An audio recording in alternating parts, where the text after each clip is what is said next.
ভারতের শত্রুতায় মত্ত নেপাল।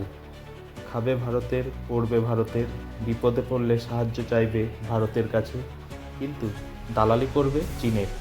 এতদিন নেপালের টাকা ছাপানোর জন্য ভারতকে বরাদ্দ দেওয়া হতো, কিন্তু এবছর সেই টাকা ছাপানোর বরাদ্দ দিয়েছে চীনকে নেপালের কমিউনিস্ট সরকার। চীন সেই নোটের মানচিত্রে ভারতের কিছু অংশ নেপালের বলে দাবি করেছে। এ সম্পর্কে ভারত সরকার কঠোর সমালোচনা করেছে। এ বিষয়ে সংসদে শীতকালীন অধিবেশনে আলোচনা হয়। এ ধরনের আরও খবর জানতে কলকাতা সমাচার চ্যানেলটি লাইক করুন, সাবস্ক্রাইব করুন, বেল আইকনটি প্রেস করুন। ধন্যবাদ।